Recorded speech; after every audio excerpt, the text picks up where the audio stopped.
नमस्कार दोस्तों, स्वागत है आपका UGC net JRF with Namrata channel पर।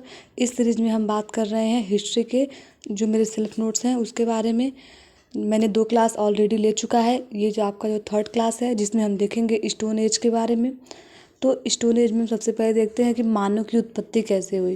तो जैसे मैंने आपको इसके पहले जो क्लास नंबर 2 है उसमें बताया था कि मानव का विकास कैसे हुआ, कैसे सबसे पहले रामापिथेकस आए, फिर ऑस्ट्रोलोपिथेकस आए, होमो हैबिलिस आए, होमो इरेक्टस और होमो सेपियंस सेपियंस आए। तो इसमें जो मानव की उत्पत्ति है जिसमें 95% जो मानव सम थे और 99% जो थे यायावरी या घुमंतु थे, यानी कि वो घूमते थे, अस्थायी जीवन अभी जीवन नहीं जीते थे। मानव का केवल 1% ही ऐसा जीवन थे जो सभ्यता का जीवन जीते थे, यानी कि जो वो अपना घर बनाते थे, अपने आवास बना के खेती करते थे। इस टाइप का जो जीवन है वो केवल 1% लोग ही जीते हैं। और ऐसा माना जाता है कि अफ्रीका जो है वो सबसे पहले वहीं पे मानव का उद्गम हुआ था। तो हम चलिए देखते हैं। सबसे पहले जो हमारा आता है पाषाण युग। तो ये हमारा स्टोन एज है, उसको हम मुख्य रूप से पहले हम तो इतिहास को जान लीजिए। जैसे इतिहास है हमारा, उसको मुख्य रूप से हम 3 भाग में बांटते हैं। जैसे हमारा आता है कि प्राग ऐतिहासिक काल, आद्य ऐतिहासिक काल और ऐतिहासिक काल। तो इन्हीं जो प्राग ऐतिहासिक काल है, इसी प्राग ऐतिहासिक काल में हम पूरा पाषाण काल, मध्य पाषाण काल और नव पाषाण काल को देखते हैं। और आद्य ऐतिहासिक काल जो है जिसमें हम सिंधु घाटी सभ्यता को देखते हैं। और ऐतिहासिक काल जो हमारा जैसे गुप्ता पीरियड हुआ, मौर्य एम्पायर हुआ, तो इन सबको हम ऐतिहासिक काल में रखते हैं। उसके बाद हम देखते हैं कि जो प्राग ऐतिहासिक काल है, तो प्राग ऐतिहासिक काल जो है वो खुदाई, उत्खनन, और इनके द्वारा जब खुदाई उत्खनन होता है तो विभिन्न प्रकार के पत्थर निकलते हैं। और इन पत्थरों के उपकरण के ही माध्यम से जो है हम पाषाण काल के बारे में जानकारी जान पाते हैं, क्योंकि उस टाइम कोई भी लिखित साक्ष्य नहीं मिलता है। खुदाई और उत्खनन से विभिन्न प्रकार के पत्थर के उपकरण मिले हैं। उस आधार पर पाषाण काल का वर्गीकरण, यानी जो खुदाई हुए, जो उत्खनन हुए, उसके आधार पर जो कई प्रकार के जो पत्थर मिले, उपकरण मिले हुए हैं, उसके आधार पर जो पाषाण काल है वो के मुख्य रूप से हम 3 रूपों में बांटते हैं। एक है हमारा पूरा पाषाण काल, दूसरा हमारा मध्य पाषाण काल और तीसरा है आपका नव पाषाण काल। अभी देखेंगे जो पूरा पाषाण काल है, इसे भी हम आगे चल के आपको देखेंगे कि पूरा पाषाण काल है, इसे भी 3 रूपों में बांटा गया है। देने हमारा कि पूरा पाषाण काल के जो खोजकर्ता हैं वो एक अंग्रेज यानी ब्रिटिश अधिकारी थे जिनका नाम था रॉबर्ट ब्रूस फूट। और जो मध्य पाषाण काल है इसके खोजकर्ता जो है वो उन्हें हम हाइडर ब्रेस्ट्रॉफ के नाम से जानते हैं। और जो नव पाषाण काल है उसके जो खोजकर्ता हैं उनका नाम है जॉन लुबॉक। उनका जो नाम है वो है जॉन लुबाक। तो ये जॉन लुबॉक जो है उन्होंने जो है नव पाषाण काल की खोज की थी। उसके बाद हम देखते हैं कि जो हमारा आपको पहले बताया है कि जो पूरा पाषाण काल है उसको हम मुख्य रूप से 3 भागों में बांटते हैं। निम्न पूरा पाषाण काल, मध्य पूरा पाषाण काल और उच्च पूरा पाषाण काल। तो जो हमारा और ये जो पूरा पाषाण काल है 10 लाख ईसा पूर्व से लेके और 10,000 ईसा पूर्व के काल को ही हम पूरा पाषाण काल के नाम से जानते हैं। तो चलिए देखते हैं इसमें जो आता है सबसे पहले निम्न पूरा पाषाण काल, जिसमें आपको पत्थर मिलते हैं। और पत्थर कैसे थे, वो पत्थर जो है वो क्वार्टर्स थे, चेलियन थे और एबिविलियन प्रकार के जो पत्थर मिलते हैं उसे हम निम्न पूरा पाषाण काल में रखते हैं। और इन पत्थर के उपकरण को हम चॉपर चॉपकिन पेबुल संस्कृति कहते हैं। चॉपर जो है देखिए यहाँ पे चित्र बना हुआ है, एक प्रकार का मतलब एक तरफ जो धार लगा हुआ था जिन हथियारों में उसे हम चॉपर कहते थे, और जिन हथियारों में दोनों तरफ धार लगा होता था उसे हम चॉपिंग, यानी दोनों तरफ धार को हम चॉपिंग और एक तरफ के धार को हम चॉपर के नाम से जानते हैं। और इन्हीं चॉपिंग पेबुल संस्कृत के नाम से इसे सोहन नदी घाटी में मिला हुआ है, इसीलिए इसे हम सोहन संस्कृति के नाम से भी जानते हैं। यानी कि जो आपका निम्न पूरा पाषाण काल है इसे हम सोहन नदी घाटी के नाम से भी जानते हैं, सोहन संस्कृति के नाम से जानते हैं, क्योंकि इसका जो मुख्य हथियार था उसका नाम था चॉपर चॉपिंग। और ये चॉपर चॉपिंग जो है वो सोहन नदी घाटी में मिला हुआ है। उसके बाद हम निम्न पूरा पाषाण काल में देखते हैं कि हैंडेक संस्कृति मिली है। हैंडेक संस्कृति जो है वो मद्रास के कोर्तलयार नदी घाटी से मिलता है, जिसका स्थल है बदमदुरई, पल्लवरम, जो हमारा अत्रिपक्कम, इन्होंने जो है पल्लवरम में सर्वप्रथम 1863 में जो है रॉबर्ट ब्रूस फुट को पाषाण युग का उपकरण मिला हुआ है। तो ये पूछ सकता है क्वेश्चन की जो हैंडेक्स संस्कृति है तो ये सबसे पहले कहाँ मिली थी, तो सबसे पहले ये पल्लवरम में मिली थी, जिसका खोज 1863 में रॉबर्ट ब्रूस फुट ने किया था। और ये किस उपकरण है, ये पाषाण युग के उपकरण हैं। उसके हमारा जो होता है क्लीवर, ये क्लीवर का जो है ऐसे हथियार होते थे। उसके बाद है स्क्रेयर, खुरचुनी। तो ये जो है आपका निम्नपुरा पाषाण काल में ये जो औजार मिले हुए हैं, इसके आधार पर इन्हें हम निम्नपुरा पाषाण काल में रखते हैं। और यहाँ के जो लोग थे उनका जीवन कैसा था, उन लोगों का जीवन जो है वो आखेटक थे, खाद्य संग्राहक थे और खुले आकाश के नीचे रहते थे, यानी किसी प्रकार का घर नहीं बनाते थे, वो खुले आकाश के नीचे रहते थे। नेक्स्ट सेकंड है हमारा कि मध्य पाषाण काल, जो मध्य पूर्व पाषाण काल है। तो इस मध्य पूर्व पाषाण काल को हम 1 लाख ईसा पूर्व से लेके 40,000 ईसा पूर्व तक रखते हैं, जिसमें हमें क्या मिलता है कि इनके जो पत्थर थे वो चर्ट, चेस्पर और क्वार्टजाइट प्रकार के पत्थर होते थे। इनके उपकरण जो थे वो फ्लेक प्रकार के थे। और ये रहते कहाँ थे, अब ये खुले आसमानों में नहीं बल्कि गुफा में रहते थे, इसीलिए यहाँ गुफा काल की शुरुआत देखने को मिलती है।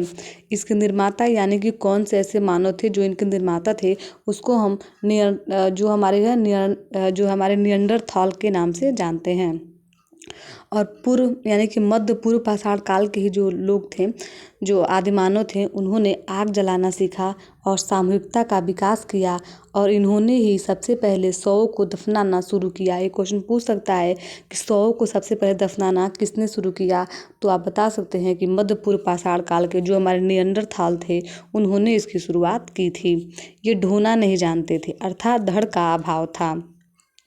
आखेटक खाद्य संग्राहक थे और पत्थर की ऊपरी परत से इनके फलक उद्योग की जानकारी मिलती है, यानी कि जो पत्थर का जो ऊपर का जो हिस्सा होता था उससे क्या करते थे, हथियार बनाते थे।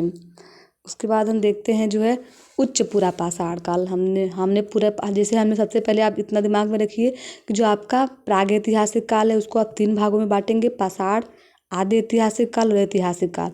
उसके बाद आप पाषाण काल को बांटते हैं पूरा पाषाण काल, मध्य पाषाण काल और नव पाषाण काल। और देन आपका जो पूरा पाषाण काल है उसे भी फिर 3 भागों में बांटते हैं, जिसे हम निम्न पूर्व पाषाण काल, मध्य पूर्व पाषाण काल और उच्च पूरा पाषाण काल के नाम से जानते हैं। तो उसके बाद हमारे जो थर्ड है, जो हमारा पाषाण काल में ही आता है, जिसका नाम है उच्च पूरा पाषाण काल, जो 40,000 ईसा पूर्व से लेके 10,000 ईसा पूर्व तक आता है। और इसके निर्माता कौन से जो मानव थे, उनका नाम था क्रो-मैग्नन। कौन थे, क्रो-मैग्नन। मानव गुफा में तंबू में रहने लगा। मानव गुफा से उसके बाद कहाँ रहने लगा, तंबू में रहने लगा। मानव को ऋतु में परिवर्तन का ज्ञान हो गया, यानी ऋतु जब परिवर्तन होती थी, कब गर्मी आ रहा है, कब ठंडी आ रहा है, कब बरसात हो रहा है, तो धीरे धीरे इनके अपने अनुभव के आधार पर ज्ञान हो गया कि ऋतु का कब परिवर्तन होता है। जितनी भी गुफा में जो चित्रकारिता मिलती हुई है वो सारे के सारे उच्च पूरा पाषाण काल के ही ज़्यादातर मिलते हैं। और जो हमारा भीमबेटका का जो गुफा चित्रकारी का साक्ष्य मिला है वो भी हमें उच्च पूरा पाषाण काल का ही मिलता है। और इन्होंने जिस रंग का प्रयोग किया है वो है नीला। और सबसे पहले अगर जो हमारे गुफा चित्रकारी उसकी खोज किए थे वाकड़कर ने, किसने किया था, तो वाकड़कर ने सबसे पहले खोज किया हुआ था। मूर्ति भी मिली है और जो हमारा उच्च पूरा पाषाण काल है उस समय की मूर्ति मिली है, जिसमें स्त्री की नग्न मूर्ति मिली हुई है, इनमें किसी प्रकार का कोई कपड़ा नहीं पहनाया गया था। अस्थियों की मूर्ति मिलती है जो मातृ देवी की बताती है कि शायद उस टाइम के लोग जो थे वो मातृ देवी की पूजा करते थे। इनके जो उपकरण हैं वो ब्लेड प्रकार के हैं। स्थल यानी कि उच्च पूरा पाषाण काल के कौन कौन से ऐसे स्थल हैं जिसको हम उच्च पूरा पाषाण काल में रखते हैं, तो इसमें आता है हमारा पहला भीमबेटका, दूसरा लोहदा नाला यानी बेलन घाटी में, सिंहभूम ये हमारा बिहार झारखंड में, जोगधा MP मध्य प्रदेश और हमारा बबरी सतना मध्य प्रदेश में। आखेटक खाद्य संग्राहक थे और ये हड्डी का उपकरण बनाते थे, यानी कि जो हम निम्न पूरा पाषाण काल देखते हैं और मध्य पूरा पाषाण काल देखते हैं वो लोग टोटली पाषाण का यानी पत्थर का उपकरण बनाते थे। लेकिन जो हमारे उच्च पूरा पाषाण काल के लोग थे ये हड्डियों का भी उपकरण बनाना शुरू कर दिए थे। अब हम देखेंगे कि मध्य पाषाण युग। तो जो हमारा मध्य पाषाण युग है इसके जो जनक हैं उनका नाम है हाइडरवेस्ट्रॉफ। तो ये हाइडरवेस्ट्रॉफ कौन है? मध्यपुरा पाषाण युग के जो है खोजकर्ता हैं, जनक माने जाते हैं। भारत में मध्य पाषाण काल के जनक कौन माने जाते हैं? लेकिन अगर भारत के रूप से देखा जाए तो इसके जनक जो हैं उनका नाम है कार्लायल। क्या नाम है? कार्लायल। क्यों और कैसे? क्योंकि इन्होंने विंध्य पर्वत क्षेत्र में मध्य पाषाण काल के पत्थर और उपकरण की खोज की थी। यानी कि जो हमारे भारत में जो मध्य पाषाण काल के जनक हैं कार्लायल, इन्हें ही क्यों कहा जाता है? वो इसीलिए कहा जाता है क्योंकि इन्होंने ही जो हमारा विंध्य पर्वत क्षेत्र है, विंध्य पर्वत क्षेत्र आप देखते हैं ना कि जो उत्तर और दक्षिण भारत को डिवाइड करता है, उसी को हम विंध्य पर्वत कहते हैं, जिसमें पाषाण के उपकरण और पत्थर के उपकरण की खोज ही हमारे कार्लायल महोदय ने की थी। इसीलिए इन्हें मध्य पाषाण काल का जनक कहा जाता है। इस काल के पत्थर के औजार उपकरण प्रेशर तकनीकी से बनते हैं। प्रेशर तकनीकी का मतलब ये होता है कि इस टाइम के जो औजार मिले हुए उन्हें खूब दबाया गया है, दबा के बनाया गया है। इस समय आधुनिक भारतीय प्रायद्वीप का निर्माण इसी समय हुआ। यानी कि जो आधुनिक प्रायद्वीप है, यानी जो दक्षिण भारत का जो हिस्सा है, उसका निर्माण जो है इसी समय हुआ। यूरोप में इस समय छोटे जीव और बड़े जीव लुप्त हो गए थे। यानी कि मध्य पाषाण काल ही एक ऐसा समय है जिसमें यूरोप में छोटे छोटे जीवों का आना शुरुआत हो जाता है और जो बड़े जीव थे वो विलुप्त हो गए। जैसे डायनासोर हुआ, ऐसे जो बड़े जो जीव होते थे उनका विलुप्ति के कगार पे आ गए और जो छोटे छोटे जीव हैं उनमें पृथ्वी पर उनका अवतरण हो गया। जैसे कि बकरी, गाय, मुर्गा। और जब छोटे छोटे जीव आ गए हैं तो इन छोटे जीवों को लिए शिकार के लिए बड़े समूह की आवश्यकता नहीं रहती थी और परिवार की संकल्पना आई। यानी कि जब मान लीजिए जब बड़े जीव होते थे तो उन्हें मारने के लिए और लोग समूह में रहते थे और उनका शिकार करते थे। और लेकिन जब छोटे छोटे जीव आ गए तो इन छोटे जीवों को मारने के लिए वो अकेले ही पर्याप्त थे। तो इसके बाद ही जो है वो परिवार की संकल्पना आई। अगर क्वेश्चन पूछता है कि कब से जो है परिवार की संकल्पना आती है, तो वो है हमारा मध्य पाषाण काल। इसी समय पृथ्वी पर घास और पौधे से भर गई। यानी जो हम काई देखते हैं, अब वो काई जो है धीरे धीरे पौधे में बदल गई और घास में बदली, घास से वो पौधों में बदल गई। इसी समय मानव ने प्रथम मित्र बनाया था। तो प्रथम मित्र उन्होंने किसको बनाया था? तो कुत्ता। किसको बनाया था? कुत्ते को उन्होंने बनाया हुआ था। उसके बाद हमारा आता है कि मध्य पाषाण काल में ही मानव ने सर्वप्रथम रेखांकन किया था। रेखांकन मतलब ये है कि सबसे पहले जो है इन्होंने उठा के एक लाइन खींचा। लाइन ड्रॉ करना जो है सबसे पहले मध्य पाषाण काल में ही इन्होंने सीखा था और यही रेखांकन जो है बाद में लिपि बन जाती है। क्या बन जाती है? लिपि बन जाती है। मध्य पाषाण काल में बारिश और बर्फ कम हो गए। यानी कि मध्य पाषाण काल ही जो एक समय था जब क्या होती है कि जो पृथ्वी पे बारिश कम हो जाती है और बर्फबारी भी कम हो जाती है। इसीलिए मानव घास फूस के बनाए हुए घरों में रहने लगा। मध्य पाषाण काल में मानव बस्ती के अवशेष मिलते हैं। ये क्वेश्चन पूछ सकता है कि मध्य पाषाण काल में मानव जो बस्ती है उसके अवशेष कहाँ मिले हैं? तो ये याद करने का टिक है BC। BC का मतलब बी फॉर बागोर, और बागोर हमारा राजस्थान में पाया जाता है, और सी फॉर चौपानी मांडो, और चौपानी मांडो मिर्ज़ापुर उत्तर प्रदेश में पाया जाता है। तो इस जगह से हमें मध्य पाषाण काल के बस्ती के अवशेष मिलते हैं। यानी कि मानव बस्ती जहाँ मानव जो है रहते थे। जैसे आजकल के जमाने लोग मोहल्ले बना के और अपना गाँव समाज में रहते हैं ना, तो सेम वैसे ही जो है एक मानव बस्ती मिला हुआ है हमारा बागौर राजस्थान में और चौपानी मांडो मिर्ज़ापुर उत्तर प्रदेश में। मध्य पाषाण काल में ही हमारा प्रथम अन्नागार मिला हुआ है। यानी कि इससे पता चलता है कि ये क्या थे? खाद्य संग्राहक थे। खाद्य संग्राहक का मतलब ये है कि उस टाइम जो है ऐसा नहीं है कि अनाज की उत्पत्ति होती थी, अनाज नहीं, वो जो भी खाते थे उनको ये होता था कि जो ऐसा नहीं है कि जी फिलहाल टाइम में जितना है खा लो और फिर बात के लिए न रखो। वो अपने खाने से ज़्यादा भी एक्स्ट्रा इकट्ठा करके रखने लगे थे। इसीलिए इन्हें खाद्य संग्राहक के रूप में जो है सबसे पहले हम मध्य पाषाण काल में देखते हैं। जिसका अर्थ ये नहीं है कि मध्य पाषाण काल के मानव ने अन्न उत्पादन किया था। अन्न का उत्पादन तो नव पाषाण काल में ही होता है। और मध्य पाषाण काल में जो प्रथम अन्नागार मिला हुआ है वो 2 जगह मिला है, जिसका याद करने का ट्रिक है C और D। C फॉर चौपानी मांडो मिर्ज़ापुर उत्तर प्रदेश, और दमदमा प्रतापगढ़, ये भी जो हमारा उत्तर प्रदेश में ही आता है।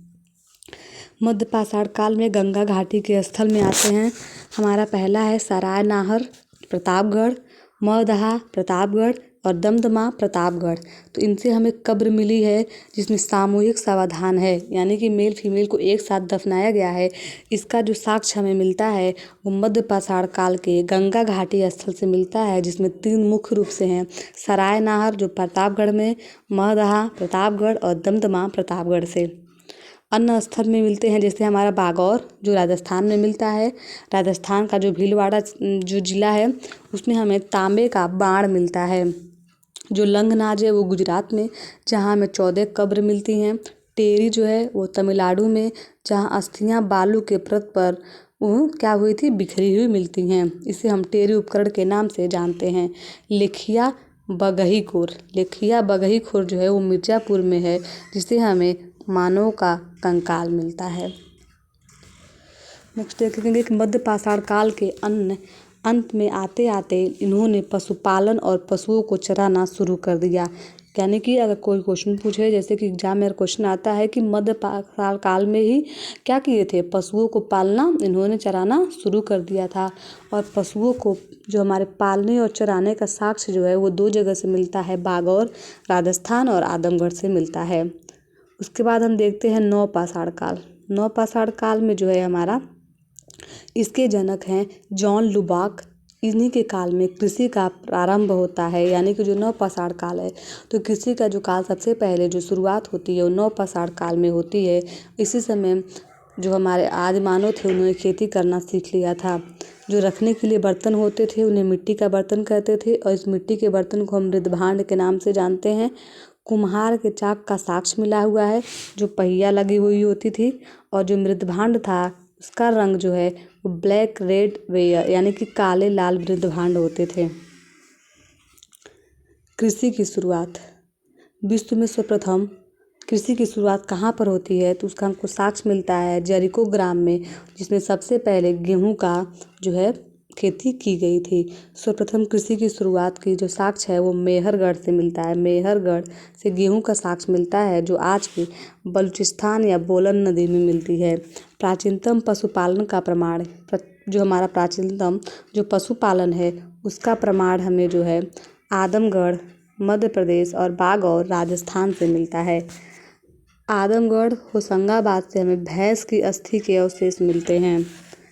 भारत में नवपाषाण काल का विकास उत्तर में हम देखते हैं तो कश्मीर, जिसमें हम सबसे पहले देखते हैं बुर्जहोम, जिसकी खुदाई 1935 में डी टेरा एंड पेटरसन ने किया था। तो डी टेरा और पेटरसन ने जो है हमारे बुर्जहोम की खुदाई किया था, जिसमें हमें मिलता है एक मालिक है, उस मालिक के साथ कुत्ते को दफनाया गया है। और बुर्जहोम एक ऐसा जो जगह है जहाँ गर्त आवास, यानी वहाँ के लोग मिट्टी यानी ज़मीन के अंदर घर बनाकर रहते थे, इसलिए इसको गर्त आवास के नाम से जानते हैं। दूसरा हमें जो है उत्तर कश्मीर में ही मिलता है, जिसका नाम है गुफर कराल। ये हमारा गुफर कराल है। इसका जो खोज है, खुदाई है, 1981 में कौन करते हैं, जो प्रोफेसर AK शर्मा हैं उनके द्वारा की गई थी, जहाँ से हमें हड्डी की सुई और सील और बट्टा मिला है। नेक्स्ट हम देखेंगे कि दक्षिण में जो हमारा नवपाषाण काल है उसके साक्ष्य कहाँ कहाँ मिले हैं। तो दक्षिण में नवपाषाण काल के साक्ष्य मिलते हैं हमें मास्की ब्रह्मागिरी में मानव जीवन के अस्थायी जीवन का साक्ष्य मिलता है।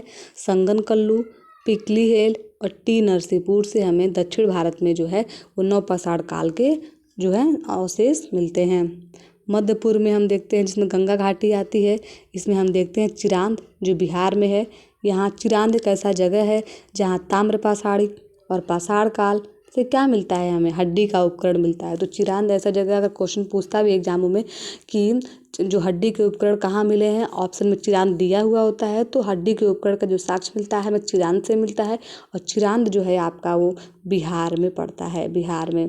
और चिरांद एक ऐसा स्थल है जहाँ आपको पाषाण काल के अवशेष मिलते हैं, ताम्रपाषाण काल के अवशेष मिलते हैं। उसके बाद हम देखते हैं कि कुचाई उड़ीसा में भी हमें जो है ये मध्यपूर्व में हमें गंगा घाटी में नवपाषाण काल के साक्ष्य देखने को मिलते हैं। बिंद पर्वत क्षेत्र, तो जो आपका बिंद पर्वत क्षेत्र है इसमें हम देखते हैं कोल्डी हवा। जो कोल्डी हवा है यहाँ से आपको पाषाण के उपकरण, ताम्र काल के उपकरण और लौह काल के उपकरण देखने को मिलते हैं। दूसरा है आपका महगहा और तीसरा है पंचोद। पूर्वोत्तर भारत में हम देखते हैं असम और मेघालय। चूँकि कृषि का नवपाषाण काल में विकास हो चुका था अतः मानव अस्थायी जीवन बिताने लगा था। नवपाषाण काल का मानव मातृ देवी का पूजा करता था। यह मूर्ति बेलन घाटी और लोदहा से प्राप्त होता है, यानी कि ये साक्ष्य मिलता है कि मध्य पाषाण काल के लोग मातृ देवी की पूजा करते थे। और जिनका साक्ष्य हमें कहाँ मिलता है तो बेलन नदी घाटी में और लोहदहा से प्राप्त होता है। उसके बाद अब इस तरीके से हमारा जो है प्रागैतिहासिक काल खत्म होता है, जिसमें हमने पूरा पाषाण काल, मध्य पाषाण काल और नवपाषाण काल देख लिया है। और पूरा पाषाण काल को हम 3 भागों में देखते हैं, निम्न पूरा पाषाण काल, मध्य पूरा पाषाण काल, उच्च पूरा पाषाण काल। अब हमारा जो नेक्स्ट आता है उसका नाम है ताम्र पाषाण काल। ताम्र पाषाण काल में हम देखते हैं क्या है कि इसमें तांबे और पसार से जो मिलके औजार बनते थे उसी के आधार पे से हम ताम्र पाषाण काल के नाम से जानते हैं। अब इन्हें हम ताम्र पाषाण काल क्यों कहते हैं तो चलिए देखते हैं। पहले क्या था कि आग लग जाती थी जहाँ तहाँ, मतलब क्योंकि जो पृथ्वी हमारी गर्म थी, लावा के भांति थी, तो उसके बाद आसपास की जो भी धातुएं होती थी वो पिघल कर पत्थर से चिपक जाती थी। और जब वो पत्थर से चिपक जाती थी तो ऐसे पत्थरों से जब औजार बनता था तो उसे हम ताम्र पाषाण काल के नाम से जानते हैं। ताम्र पाषाण काल एक ऐसा स्थल है जिसे हम कई नामों से और जानते हैं, जिसमें आता है कायथा संस्कृति, मालवा संस्कृति, आहार संस्कृति और जोरवे संस्कृति। स्थान के आधार के नाम से भी हमें ताम्र पाषाण काल को कई नामों से जानते हैं। कायथा की पहचान जो है वो एक और तरीके से होती है, जो हमारे हैं वारामिहिर की जन्म स्थली से हम भी जानते हैं। जो हमारे वारामिहिर थे इनका जन्म स्थल कपित्थक था। मालवा संस्कृति से हमें नौदा टोली और महेश्वर का स्थल मिलता है। भारत में ताम्र पाषाण काल के कौन कौन से स्थल हैं? अगर हम दक्षिण पूर्व में देखने जाते हैं तो जिसमें हमारा राजस्थान है, गिलुंद है और आहार है। पश्चिम मध्य प्रदेश में हम जो देखते हैं जिसमें मालवा, कायथा और एरड़ है। पश्चिमी महाराष्ट्र में हम देखते हैं तो इसमें अहमदनगर, इनाम गांव, सोन गांव, ये सभी के सभी हमारे ताम्र पाषाण काल के स्थल मिलते हैं। दक्षिण पूर्व में हम दैमाबाद देखते हैं। आहार का जो प्राचीन नाम था, यानी कि आहार संस्कृति जो है उसका प्राचीन नाम हमें ताम्रवती भी मिलता है। गिलुंद जो है यहाँ से हमें प्रस्तर और फलक उद्योग की जानकारी मिलती है। जो हमारा दैमाबाद है वहाँ से गैंडा, हाथी, भैंस, ये जो तीनों की जो मूर्तियाँ मिली हुई हैं, लेकिन यह किसकी मूर्तियाँ हैं? तांबे की हैं। और इन्हें एक रथ पर व्यक्ति खड़ा साथ में मिलता है। हड़प्पा कालीन में कांसे की भी वस्तुएं भारी संरचना में मिलती हैं। तो हड़प्पा कालीन है, यहाँ पे हमें कांसे की वस्तुएं भी देखने को मिलती हैं। उसके बाद हमारा था इनाम गांव। इनाम गांव जो है वहाँ से हमें सर्कुलर हाउसेस मिलते हैं, यानी कि एक घर जो है, मतलब वो घर जितने भी बनते थे ऐसे आपके सर्कल के माध्यम से बनते थे, ऐसे अगल बगल जो है जितने से घर थे वो बने हुए होते हैं, जिससे हमें यह जानकारी मिलती है कि ये नगरीकरण प्रक्रिया की प्रारंभिक अवस्था थी। और ताम्र पाषाण काल में सबसे बड़ी बस्ती मिलती है जो इनाम गाँव ही है। यहाँ इनाम गांव की जो है किलाबंदी की गई थी, यानी कि इनाम जो बीच में जो लोग रहते थे और अगल बगल जो दुर्ग बना के, किला बना के उनको सुरक्षा देने का काम भी किया जाता था, ऐसा साक्ष्य मिला हुआ है। जो आपका पुणे है, पुणे में ही आपका देखिए यहाँ लिखा हुआ है कि पुणे में ही आपका इनाम गांव है। पुणे यानी कि आज का महाराष्ट्र, सोन गांव और चंदौली में ही मिलता है। गेहूँ, धान और दाल की खेती करते थे। कहाँ करते थे? तो नर्मदा नदी के तट पर इनका साक्ष्य मिलता है। तो जो नर्मदा नदी है वहाँ का जो स्थल है जिसका नाम है नौदा टोली, वहाँ से हमें गेहूँ, धान और दाल का साक्ष्य मिलता है। जो भृगुकुछ बंदरगाह और बेरीगाजा बंदरगाह से क्या करते थे? आयात निर्यात करते थे। शिल्प उद्योग है। शिल्प उद्योग जो है हमारा नवपाषाण काल के लोग क्या करते, ताम्र पाषाण काल के लोग क्या करते थे? ये लोग इनाम गांव से हमें कुम्हार, धातुकार और हाथी दांत और शिल्पी टेराकोटा का भी साक्ष्य मिलता है। महाराष्ट्र से हमें अस्थि को कलश में रखकर घर में उत्तर से दक्षिण दिशा में गाड़ने का साक्ष्य मिलता है, यानी कि महाराष्ट्र के जो लोग थे वो अस्थियों को क्या करते थे? उसको कलश में रख लेते थे और उसको अपने घर में उत्तर और दक्षिण दिशा में घर में जो है गड्ढा खोद कर उसको दफना देते थे। ताम्र पाषाण काल के लोग मातृ देवी की पूजा करते थे और वृषभ यानी कि बैल जो है इनका धार्मिक प्रतीक होता था। सर्वप्रथम ताम्रपाषाण काल के लोगों ने ही भारतीय उपमहाद्वीप में बड़ी बड़ी ग्रामीण बस्तियां बसाईं। ये क्वेश्चन पूछ सकता है कि भारत में सबसे पहले बड़ी बड़ी बस्तियां जो है किस काल में बसाया गया, तो आप बोल सकते हैं कि ताम्रपाषाण काल में ही, यानी कि ताम्रपाषाण काल के जो लोग थे उन्होंने भारतीय उपमहाद्वीप में जो है बड़ी बड़ी ग्रामीण बस्तियां बसाई। जो हमारा ताम्रपाषाण काल है, इसका महत्व क्या है कि हमें इसमें चित्रित मृदभांड की शुरुआत मिलती है। किसकी शुरुआत मिलती है? चित्रित मृदभांड की शुरुआत, और चाक पर बने काले एवं लाल रंग के मृदभांडों का भी साक्ष्य मिलता है। लेखन कला विकसित नहीं हुई थी और जीवन इनका जो है वो ग्रामीण था। पश्चिम में हमें कैसा मिलता है कि पश्चिम के लोग पूर्ण समाधान करते थे और पूर्व के लोग आंशिक समाधान करते थे। यानी पश्चिम में जो लोग मर जाते थे या फिर तो उन्हें पूर्ण रूप से उनके पूरे शरीर को चाहे तो दफना दिया जाता था या जला दिया जाता था। लेकिन जो पूर्व के लोग थे, यानी कि जो पूर्व भारत के जो लोग थे, उनके शवों को ऐसे खुले आसमान में रख दिया जाता था।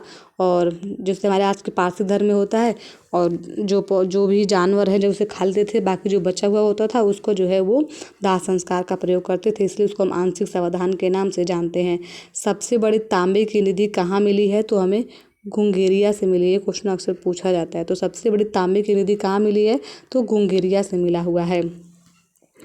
अब हम देखते हैं कि कुछ ऐसी इन्फॉर्मेशन है जो आयरन इन भारत के बारे में है। बौद्ध साहित्य में जो बौद्ध साहित्य का जो सुत्तमिपात है, जो हमारा बौद्ध साहित्य है जिसका नाम है सुत्तमिपात, में हमें लोहे के गलाने की प्रक्रिया का उल्लेख मिलता है। यानी कि सबसे पहले जो लोहे का इन्फॉर्मेशन हमें मिलता है तो एक बौद्ध साहित्य है जिसका नाम है सुत्तमिपात, वहीं पे हमें लोहे को गलाने की प्रक्रिया के बारे में जानकारी मिलती है। इस प्रकार भारत में 800 ईसा पूर्व से ही हमें लोहे के ज्ञान का साक्ष्य मिलता है। 1000 BC के जो अतरंजी खेड़ा है वहाँ लोहे की वस्तु का ढेर मिला हुआ है। अर्थात हित्ती सभ्यता के लोगों ने सर्वप्रथम लोहे के महत्व को समझा और 1200 BC यानी कि 1200 ईसा पूर्व में हित्ती सभ्यता का पतन हुआ और वहाँ के कारीगर अन्य क्षेत्रों में पहुँचे। लोहे की खान से निकलने वाले धातु शोधन सभ्यतः एशिया माइनर टर्की अथवा काकेशस क्षेत्र में होता था। काकेशस क्षेत्र में हमारा आता है जॉर्जिया, आर्मेनिया, अजरबैजान, और जो ये हमारा एशिया माइनर है जो यूरोप और एशिया को जोड़ने का काम करता है, उसी को हम एशिया माइनर कहते थे। ऐसा मिलता है कि यहीं पर सबसे पहले जो है जो लोहा है वहाँ गलाने का काम होता था और वहाँ से धातु के जो शोधन का काम होता था और वहाँ हथियार बनते थे। उसके बाद हम देखते हैं कि महापाषाणी संस्कृति, तो इससे हम क्या कहते हैं? बिग बैंग स्टोन के नाम से भी जानते हैं। ऐसा इसलिए कि हमारे दक्षिण भारत में सबसे ज़्यादा प्रचलित था, जिसमें शव को दफनाने के बाद उसके अगल बगल बड़े बड़े पत्थरों से उसको घेर दिया जाता था। ये शव को दफनाने की प्रथा थी। गॉर्डन चाइल्ड ने बताया कि नवपाषाण काल को ही नवपाषाणकालीन क्रांति की संज्ञा दी थी। दक्कन नवपाषाण काल में हम देखते हैं कि इनका मुख्य फसल रागी था और राख के ढेर हमें कहाँ मिले हैं? उतनूर में मिले हैं। और पशुओं के खुरों के निशान, यानी कि जो उनके पंजे हैं उसके निशान हमें मिलते हैं दक्कन नवपाषाण काल में। चटाई के डिजाइन के मृदभांड भी हमें दक्कन नवपाषाण काल में मिलते हैं। तो यहाँ तक आपका जो है स्टोन एज पाषाण काल खत्म होता है। अब आगे जो है हम संधो सभ्यता यानी सिंधु घाटी सभ्यता को शुरू करेंगे। तब तक के लिए आप अपना बाकी जो है उसको देखिए, नोट्स बनाइए, और मिलते हैं आपसे नेक्स्ट वीडियो में। तब तक के लिए बाय।